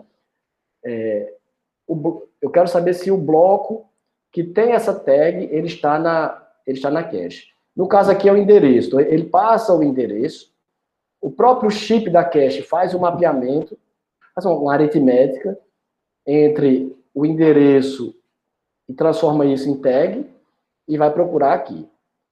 Aí perceba o seguinte, o que é que ele faz? Ele, na hora que ele joga esse endereço, ele simultaneamente, é um barramento só, ele simultaneamente manda para a cache, mas ele também dispara para a memória principal, que vai, por esse caminho aqui, vai chegar lá na memória principal. Então, não é para não perder tempo, ele não faz aquele acesso do tipo, checa se está na cache e espera a cache responder. Porque pode ser que a cache demore, né? Como eu falei, está procurando lá. Aí demora. Aí depois que recebe a negativa, aí agora eu vou pedir para a memória principal. Então, ele perderia muito tempo com isso. Qual é a sacada aqui, né? Qual é o truque? A memória principal, com certeza, é bem mais lenta do que a memória cache. Quer dizer, o nível seguinte é bem mais lento do que o nível anterior. Mais lento. Então, o que é que ele faz? Ele pede aos dois ao mesmo tempo, né? Aí, vamos ver os dois cenários, com cache miss e com cache hit. Então, ao mesmo tempo, ele manda o endereço para a memória principal e para a cache, tá? A cache, com certeza, como ela é menor e ela é mais rápida, a cache vai responder mais rapidamente. Quando a cache responde aqui, cache hit, ou seja, eu encontrei aqui. Quando ela manda essa resposta, ela manda para o processador e, ao mesmo tempo, ela manda para a memória principal. Certo? Então, a memória principal ainda estava em processo de transferência, transferindo aquele dado, recebe o sinal de que, olha, esqueça, porque está na cache. Aí, a memória principal cancela a operação. Certo? Ela cancela o envio. Tá? Caso contrário, se a memória cache não encontra o dado, a tag não está aqui, aí ela manda o sinal pelo barramento de controle, devolve o sinal de cache miss, né, não está na cache, e manda o sinal de cache miss para a memória principal. Aí, sinalizando, continue, né, continue mandando, porque eu não encontrei aqui. E aí, por que é que existe esse buffer aqui em cima? Como a memória principal ela é lenta, esse buffer é uma memóriazinha e um microcontroladorzinho aqui que gerencia isso. Então, a memória cache é muito rápida. Então, o que é que ele faz? Ele manda o endereço e aí manda para a memória cache e já manda os próximos. O segundo, o terceiro, o quarto, o quinto, vários endereços aqui que vão sendo enfileirados. Certo? E a memória principal, por outra vez, né, de outra forma, ela é muito rápida. Então, ela recebe o endereço, já dá a resposta. Recebe o endereço, demora um tempo, já dá a resposta. Isso aqui é sincronizado. Eles trabalham na mesma velocidade. Naquela arquitetura que eu passei para vocês, né? Pentium M, que a memória cache L1 leva 3 ciclos, né, para responder. Então, a CPU, o processador, não vai requisitar endereços numa taxa superior superior a essa, ou seja, não vai solicitar em um período menor do que 3 ciclos, certo? Então, se ela funciona, a memória cache responde a cada 3 ciclos, o processador vai pedir a cada 3 ciclos, ou a cada 4, ou a cada 5 ciclos, certo? Ele não vai, porque ele sabe que a cache não tem buffer, não vai dar conta, certo? Já a memória principal, não. A memória principal demora demais. Então, é preferível adicionar esse buffer aqui, certo? E aí, a CPU vai mandando vários pedidos. Da mesma forma, os dados. Se chegarem muitos dados aqui, existe um buffer aqui de dados que vai guardando, né, tudo. Tanto para a leitura como para a escrita. O processador ele quer escrever várias variáveis aqui, e quer escrever na memória principal, ele vai jogar nesse buffer aqui. Né? E aí vai enfileirando tudo e depois ele vai escrevendo. Certo? Então, essa é uma arquitetura típica. Aqui vocês podem interpretar que isso aqui pode ser uma relação entre cache e memória principal do outro lado, mas se você tiver vários níveis de cache, você tem uma replicação disso. Você tem cache L1, está aqui, aí cache L2 está desse lado aqui. Então, do lado direito aqui, após esse barramento aqui, estaria a cache L2. E a mesma lógica da cache L2 para a cache L3. E da cache L3 para a memória principal. certo? Então, sempre replicando isso. Aí, aqui é questão de curiosidade, eu não sei se vocês conseguem enxergar aí, mas o que é que mostra isso aqui? Só uma evolução ao longo dos anos, aqui está cronologicamente classificado, né, listado. Então, lá em 68, nos primeiros computadores IBM, mainframes, só tinha cache L1 até 32K, aí depois isso foi aumentando, aí lá para o primeiro Pentium, só no primeiro Pentium, em 93, é que adicionaram cache L2. E depois, só em 99, com o PowerPC, esse PowerPC é uma arquitetura da IBM, era a arquitetura que era usada pelos computadores da Apple, né? Era o PowerPC, depois a Apple abandonou a IBM. Aí eles entraram aqui com o terceiro nível de cache. Então a IBM começou com cache L3 em 99. Só aqui, ó, a Intel, em 2001, a Intel, quando entrou com o Itanium, certo? É que colocou 4 MB de cache L3. Antes só existia cache L1 e L2. Certo? E aí segue, né? Bem, então, já discutimos aqui alguma coisa sobre o tamanho de cache. Vamos ver aquela outra característica que influencia, né, no desempenho das memórias cache, que é a função de mapeamento, certo?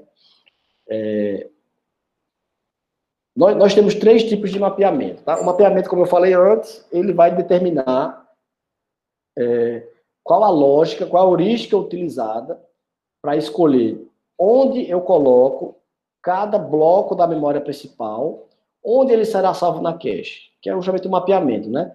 Como é que vai ser o mapeamento entre blocos que são da memória principal na memória cache? Então, existem 2 abordagens, cada um com seus prós e contras, e uma terceira abordagem, que é uma abordagem mista, que pega a lógica, um pouco de um e um pouco de outro, e mistura para fazer o meio termo, certo? Para pegar o melhor dos 2 mundos. Então, nós temos, no final, 3 tipos de mapeamento. O primeiro dele é chamado mapeamento direto, tá? E aí, como é que é o mapeamento direto? Então, o mapeamento direto cada bloco da memória principal, ele vai ser mapeado para uma linha fixa, já pré-determinada da memória cache. Tá? Então, é como se fosse cadeira reservada. O bloco 0 da memória principal, ele é reservado para a linha 0 da memória cache. E ele só vai ser salvo ali. Certo? Não vai ter outra opção para ele. Ele só vai ser escrito ali, certo? Bem, eu tenho uma figura aí no próximo slide que aí vai deixar isso mais claro. O endereço, cada endereço vai ser separado em 2 partes, tá?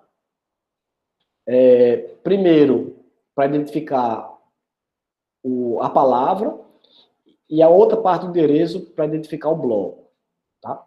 Então, deixa eu mostrar aqui para vocês. Então, esse seria um exemplo de uma arquitetura, e aí separando como é que seria isso, certo? Então, uma parte do endereço vai ser a palavra, outra parte a linha, e outra parte a tag, certo? Mas vamos seguir que vocês vão entender melhor. Então, como é que seria um mapeamento? Então, o mapeamento seria o seguinte, aqui à direita a memória principal. O bloco 0 da memória principal, ele está reservado para a linha 0 da cache. O bloco 1 para a linha 1. O bloco 2 para a linha 2 e assim sucessivamente. Qual é o problema? O problema é que a memória principal é muito maior do que a cache, né? Então vamos supor que a cache tenha M de Maria, M linhas. Certo? Então vai de 0 a M menos 1. Então significa que quando chegar aqui em M menos 1, o bloco M-1 da memória principal vai ser salvo na linha M-1 da cache. Até aqui, nada de novo. Mas, e o próximo bloco? Depois de M-1, é o bloco M. Né? Onde eu salvo o bloco M? Então, a memória cache acabou aqui. Então, você volta e diz, não, o bloco M, vou voltar aqui, e ele vai ser salvo também no endereço 0, na linha 0 da cache. E por aí vai. Então, vamos colocar números redondos. Se esse M fosse, se a cache tivesse 1000 elementos, 1000 linhas, o M seria 1000. Então, iria de 0 a 999. Então, aqui, na linha 0, estaria o bloco reservado, né? A linha 0 da cache estaria reservada para o bloco 0, o bloco 1000, o bloco 2000, 3000 e por aí vai. A linha 1 estaria reservada para o bloco 1, o bloco 1001, o bloco 2001, o bloco 3001 e assim vai, certo? Então, isso de cara, qual a ideia disso aqui? É simplificar a coisa, né? Mas simplificar o quê? Aquele problema que eu falei para vocês, de quando você precisa de um bloco, onde eu vou achar? Nesse mapeamento direto, esse dilema ele não existe. Se disser assim, eu quero o bloco... onde é que está o bloco 1000? Olha, o bloco 1000, ele está reservado para a linha 0 da cache. Então, o que é que ele faz? Já que está reservado para a linha 0 da cache, eu não vou varrer a cache. Eu vou olhar qual é a tag que está lá. Se a tag que está lá é 0, significa que o 1000 não está lá. Se a tag que estiver lá é 2000, o bloco que eu quero não está lá. Agora, se a tag que está guardada lá tiver 1000, significa que lá, meu bloco está lá. Então, a vantagem de cara aqui é que você acessa muito rápido essa cache e encontra muito rápido o bloco que você está procurando. Então, você ganha na velocidade de busca, certo? Na memória cache. E onde é que você perde? Você perde porque vão ter casos, né? Pode ocorrer casos onde, por azar, né, você tenha vários processos em execução, um processo está alocado, né, coincidentemente, ou por azar seu, né, um bloco seu, um processo seu usa o bloco 0 da memória principal, o outro processo usa o bloco 1000, o outro processo acessa o 2000 e o outro acessa o 3000. Né? Isso deu azar. O que é que ocorre nesses casos? Ocorre que esses 4 processos, eles estarão disputando a mesma linha de cache. Então, é como se só existisse uma linha de cache para esses 4 blocos. Certo? Para esses 4 processos. Quando o primeiro processo tiver execução, o bloco 0 vai estar na cache. Mas quando ele for alternado e pular para o bloco 1000, o processo que usa o bloco 1000, o processo que usa o bloco 0 é retirado. E aqui você tem um bloco 1000. Em outro instante, o processo que usa o 2000 entra em execução e você usa o bloco 2000. Quando o bloco 0 for, o processo que usa o bloco 0 for solicitado de novo, esse processo voltar à execução, você vai ter cache miss. Ele não está mais na cache. Então, o que vai acontecer? O sistema operacional fica trocando entre processos, o processo que usa o bloco 0, que usa o 1000, o 2000 e 3000. Fica trocando entre eles e gerando vários cache miss. Mas e como está a sua cache? A sua cache está com uma disputa gigante na linha 0 e o resto da cache ociosa. Entende? Então, o que a gente diz? Tem muito conflito, né? É o conflito de cache. Então, você acessa um bloco e daqui a pouco tem um outro bloco que quer ficar que tem que ficar na mesma linha e aí conflito. Aí depois, né, vem um outro processo, ele tem que ficar na mesma linha, conflito, tá certo? Então, você tem um baixo aproveitamento da cache com esse tipo de mapeamento. Mas você ganha porque você acessa rápido, certo? Você encontra rápido o seu dado. Uma outra forma da gente ver graficamente esse mapeamento direto é o seguinte. Vamos ver como é que seria o endereço, né? Como é que como é que o sistema, o processador e a memória localiza esse elemento que está sendo procurado, né? Então, é o seguinte, como eu falei, o endereço ele vai ser quebrado em 3 partes, certo? Então, o processador, na hora de buscar o elemento, ele já envia o seguinte, olha, eu quero, estou procurando o elemento que tem essa tag, então a tag é o número do bloco, né? A tag 1000, essa tag 1000, como é um mapeamento direto, eu sei que todo elemento da tag 1000, ele obrigatoriamente tem que ficar nessa linha. Então eu coloco, olha, eu quero o elemento da tag 1000 que deveria estar na linha 200. Né? Eu passo o número lá. E quando você encontrar esse bloco, eu quero o elemento W, ou seja, se aqui na figura o bloco tem 4 palavras. Então essa palavra aqui é só para dizer, se você encontrando o bloco, se você quer o elemento 0, 1, 2 ou 3.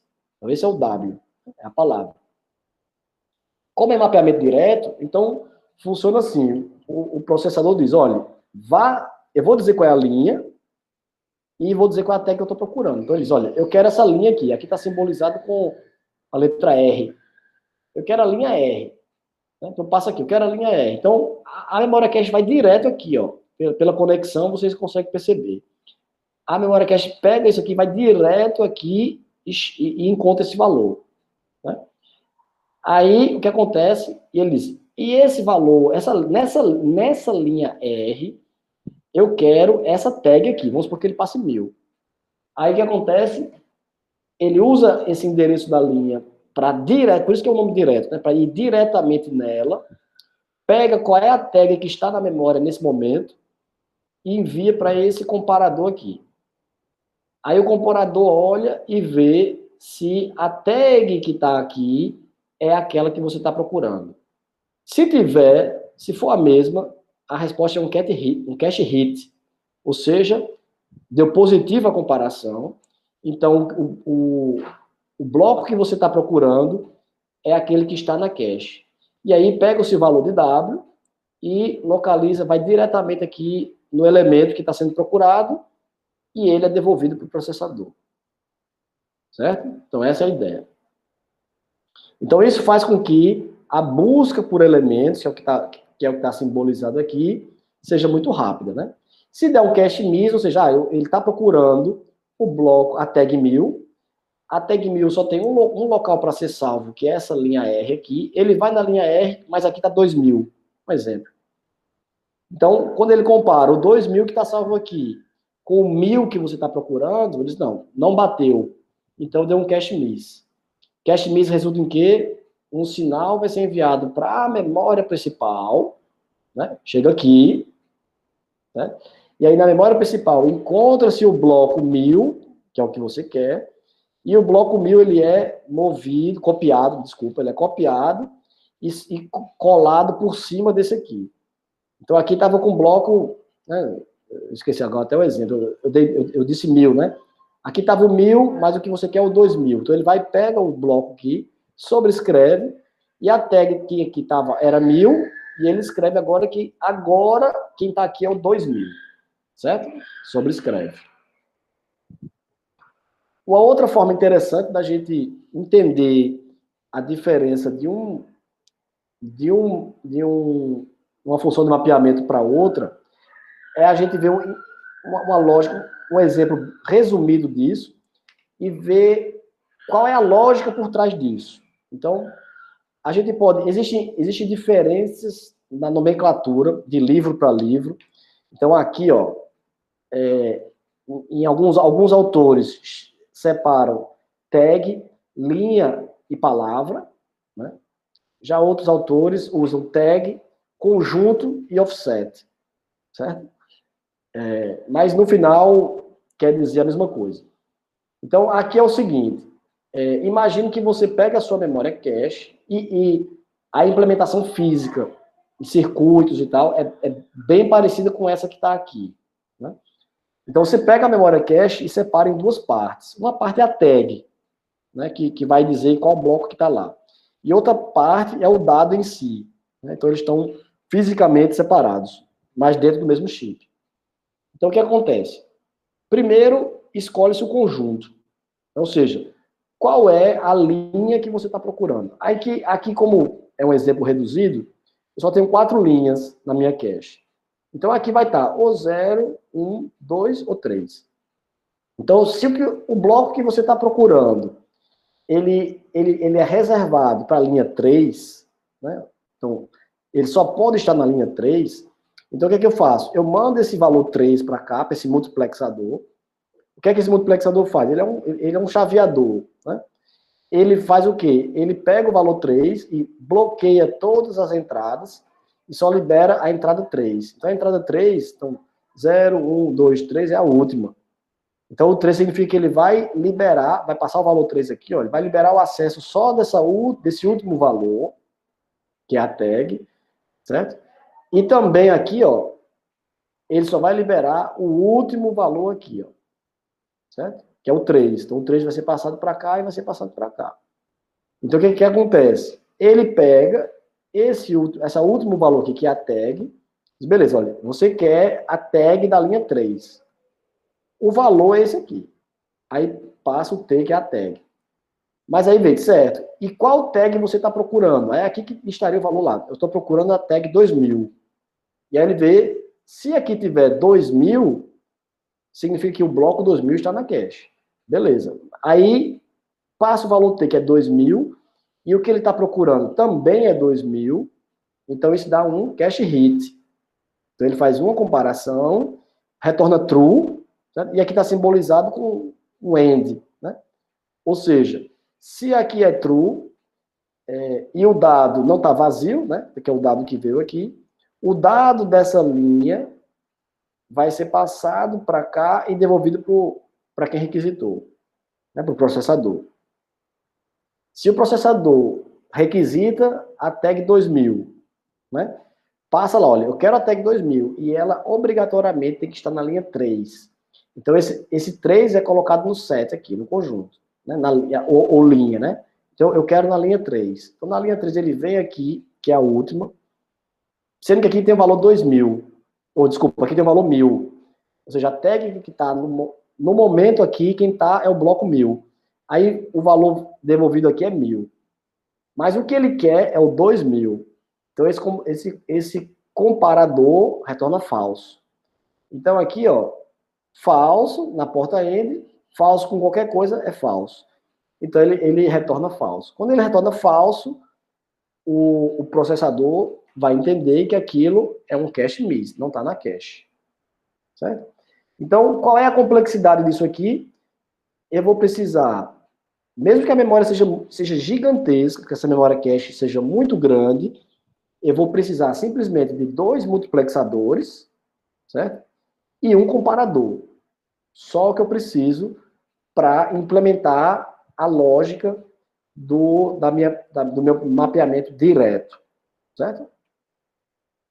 Depois a gente vai fazer uma discussão sobre comparando isso com o outro, certo? A outra opção, e aí eu vou passar um pouquinho mais rápido, a outra opção é o mapeamento associativo. Então, qual é a ideia do associativo? No direto, você tem um local reservado para cada bloco. O associativo, a lógica é até mais simples. O associativo pode colocar, que é aquele exemplo que eu dei no início, pode colocar o seu bloco em qualquer posição que você quiser. Certo? E o que significa em qualquer posição que ele quiser? Ele vai primeiro colocar uma posição que está livre. Então ele vai procurar a primeira posição que eu encontrar que estiver livre, eu coloco lá. Né? Então isso faz com que a sua memória cache, os problemas que você tinha no mapeamento direto, você não tem aqui no associativo. Então qual é o primeiro problema? É aqueles conflitos, mau aproveitamento da memória. Né? Fica os processos disputando uma área da cache, enquanto tem uma grande área que está livre. Isso não vai ocorrer no associativo. Por quê? Porque se tiver uma área livre, os outros processos vão ser alocados lá. Então, você não vai ter isso. E qual é a vantagem do mapeamento direto? Você encontra rápido, né? O que você quer. Aqui você vai encontrar a busca mais lenta. Por quê? Porque agora o meu endereço... Por que o meu endereço só tem 2 partes? A tag e a palavra. Porque a terceira parte era para dizer em que linha o seu bloco deveria estar. Né? E aqui eu não sei. Em que linha eu quero o bloco 1000? Em que linha meu bloco 1000 está? no mapeamento direto, só tem uma possibilidade. Ou ele está lá ou não está. No mapeamento associativo, você diz, olha, eu quero o bloco 1000, certo? O seu bloco 1000 pode estar em qualquer lugar da cache. Por isso que esse comparador aqui, ó, estão vendo a diferença? O que acontece aqui? A memória, o valor que você quer é o 1000. Eu quero o bloco 1000. Então eu tenho que pegar esse valor 1000 e tenho que comparar com todas as tags que tem na memória cache. É como se você pensasse, se fosse uma comparação, um processo sequencial, você faria, eu quero o valor 1000. Aí você olha, está aqui? Não. Está aqui? Não. Está aqui? Não. Isso aí iria procurando, certo? Um por um. Tá? Então, isso, com certeza, é um processo mais complicado. Entretanto, isso é feito em nível de circuitos. Né? Então, isso é feito em paralelo. Ele pega, acessa todas as tags, né? Usa barramentos para transmitir essa tag para o comparador, e o comparador, sendo que esse comparador, ele vai fazendo isso de forma sequenciada. Ele pega um, compara, outro compara, e vai fazendo isso, certo? Comparando. Então, é um processo que leva um certo tempo, tá? Mais lento do que uma memória com mapeamento direto, certo? Então, naquela mesma analogia, qual seria a complexidade, né? Seria como se você tivesse que ter vários comparadores. Tem que ter um comparador para comparar a tag que está sendo procurada com a tag que está salva aqui, para saber se ele está nessa primeira linha, né? E também comparar com a segunda linha, com a terceira, com a quarta. Então você tem que ter uma bateria de comparadores para comparar todos, para você conseguir fazer uma coisa simultânea. Se você colocar só um comparador, você vai ter que fazer sequencial. Aí você põe uma série de comparadores e você compara todos ao mesmo tempo, certo? Mas aí, né, aumenta a complexidade do seu circuito, aumenta o tamanho dele, encarece o projeto e por aí vai, certo? Então, basicamente é isso. A gente vai encerrar por aqui, mas aí, só para a gente concluir, e aí deixar como reflexão para a próxima aula. Onde é que o mapeamento direto é mais interessante e onde é que o mapeamento associativo é mais interessante? Então, percebam que o mapeamento associativo, ele é bem melhor no quesito de desperdício de memória. Né? Então, você tem bem menos de desperdício. Entretanto, essa lógica de ter vários comparadores, ela pode ser muito... pode encarecer muito o projeto e tornar o acesso lento. Então, em resumo, se essa memória cache for muito grande, uma cache lá L3, e você colocar ela como associativa, você pode ter um prejuízo muito grande no tamanho de circuito e o tempo que você leva para buscar. Percebe? Né? Se você coloca já uma memória menorzinha, aí você... agora o associativo casou melhor. Tá? E aí vai ter um terceiro tipo, que é um tipo que a gente vai ver na próxima aula, que você consegue, como eu falei no início, consegue dosar, certo? Pega um pouquinho das boas ideias e os benefícios do mapeamento direto, que significa que é uma complexidade reduzida na hora de buscar o elemento. Então, você consegue usar em memórias cache grande, tá? Mas também que você não tenha o desperdício de memória que você tem no mapeamento direto, certo? Então, meio termo, tá? Que a gente vai ver na próxima aula, tá certo? Então, a gente vou encerrando por aqui. Parar aqui.